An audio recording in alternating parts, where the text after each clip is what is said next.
So grab any pot that you have. You're gonna be needing a whisk and a spatula. A little bit of butter, honey, your herbs that you've been using, lemon juice, and salt. So, first, let's cut the lemon and lime juice. A little bit of zest as well. So grab your pot, have your lemon and lime juice ready. Cut it in half. And keep one hole for the zest. Inside the pot goes the zest. Again, I know that it seems repetitive, but we need to keep the same flavors in the braising juice. Make sure you do add a lot of it, because that's the only way we're gonna get that lime flavor. Comes from the zest.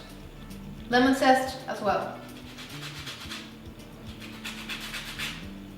Shake that off.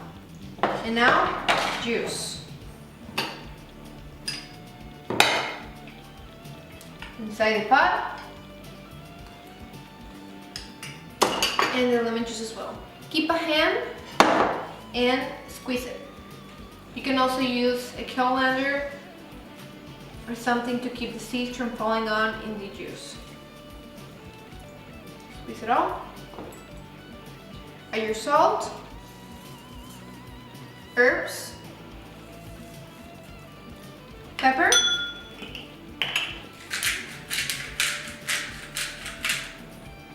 one tablespoon of butter, and your honey. 2 tablespoons of honey.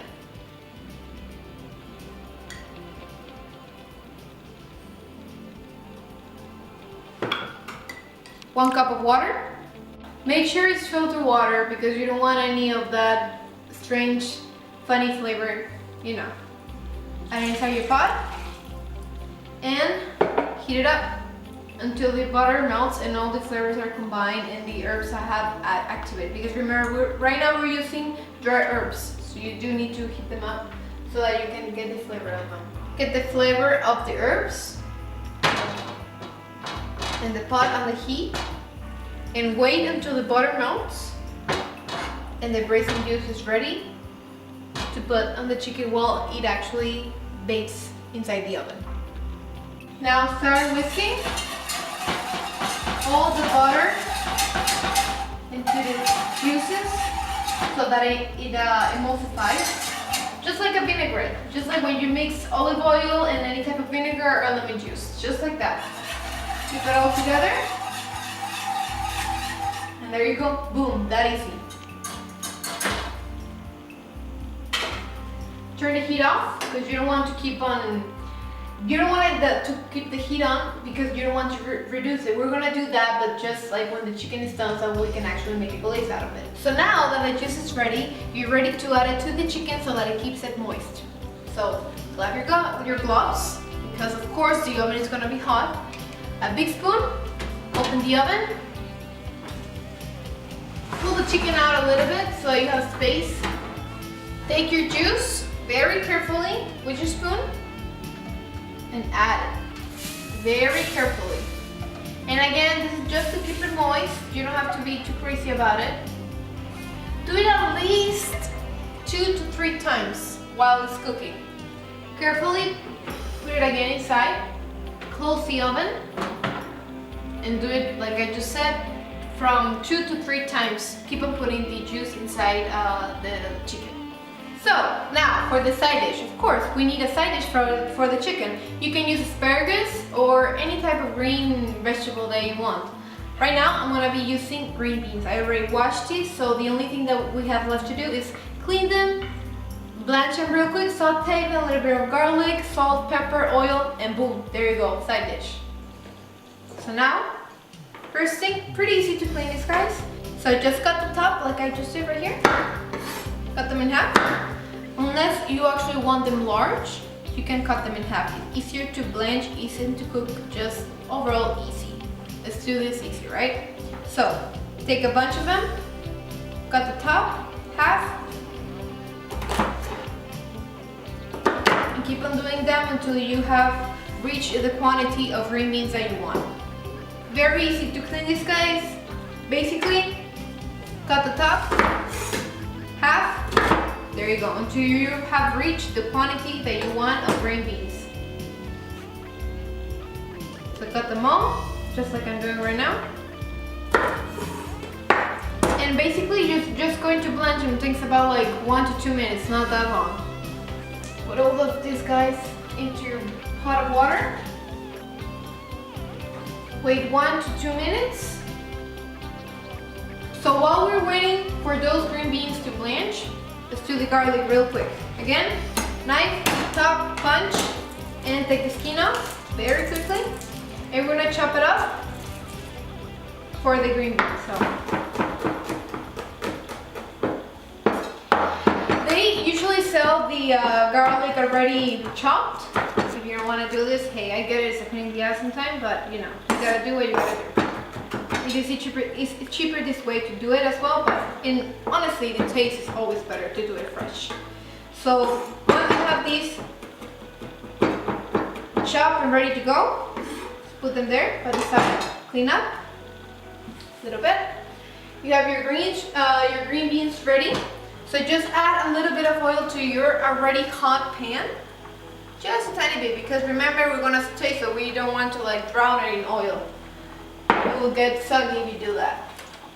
So with a spotted big spoon, take your beans out. Very carefully. Yes, it's going to splash, just realize that. Nice. Reduce the heat. Keep on adding the beans.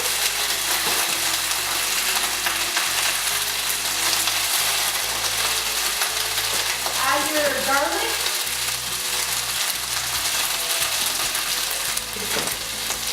Salt, pepper.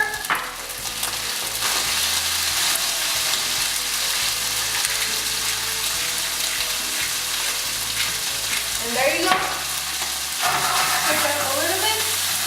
Take your tongue. Saute for a little bit, not a lot, because remember, we already cooked them. Blanch them in hot water. So you don't want to overcook them, otherwise you're gonna get those soggy green beans that nobody likes at Thanksgiving. No, you don't want that. You want crispy, just cooked green beans, okay? So really quick, saute them. Take it off a little bit. And once you have it ready, in your pan. Just like that. If you didn't have enough space from the first batch, you're gonna keep on adding your green beans. Just that way, whatever is easy for you, remember.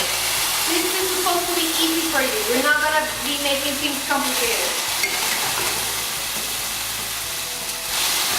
If you need more oil, keep adding oil, whatever you want. Salt, pepper again. You already have your garlic inside, so you don't need to add more garlic. Of course, reduce the heat.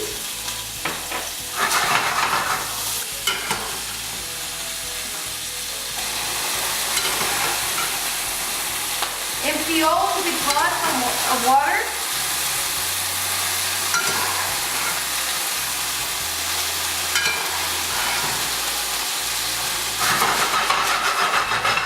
Saute real quick.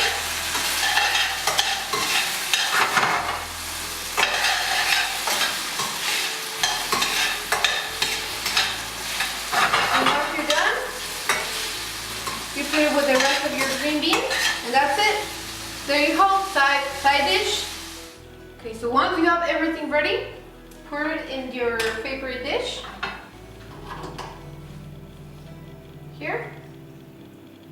Make it look good, make it look fancy, gourmet, whatever you like. There you go. Your side dish is ready, just like that. So again, we're gonna keep on adding the juice that we just made earlier to the chicken. Keep the juice and moist all around. It already smells so good, man. Put it back. And now, let's make the glaze. The glaze is gonna make it shiny, delicious, and a little bit sweet because we're gonna be adding a little bit more of honey, which we already have here. You're gonna be using the same juice that we made to keep the chicken moist. So we're gonna turn on the stove. So again, Just 2 more tablespoons of honey, that's it. It's just to make it thicker and syrupy. Shiny as well. 2 tablespoons. And that's pretty much it. Take your whisk, just a little bit. And now, yes, it's gonna be the time to be a little bit patient, but it's alright because we're still waiting for the chicken, so who cares, right? So keep on whisking. And then let's wait for it to reduce. Once the chicken is done, take it out. We're gonna carve it, or if you wanna leave it whole, we're just gonna put on the glaze. And there you go, your chicken is done with your side dish. So finally, the chicken is done. So we're gonna take it out. Take a look. Oh my God, it smells so good. And there you go, look at that color. Golden brown, perfect from all sides. All right, so now we have the chicken all ready to go. So, very important, we're gonna glaze it right now, but we're not gonna cut it right away. Why? Because we want to keep the juices inside of the chicken so they can spread out evenly. We cut it right away, it's gonna be dry and honestly just disgusting. So let's just take the glaze that we already made, the honey glaze with all the spices and lemon and all those delicious ingredients, and pour it on top of the whole chicken. Just like that. Once it's all in there, take a brush, take your glove out, and just brush it all the way. And as you can see, it's giving it like a very excellent and pretty amazing shine. Of course, it's gonna give it an amazing flavor as well, but you know, the visual aspect is also very important. So now we're gonna take the chicken on the side, wait for it to rest, yes, rest, and wait a little bit longer.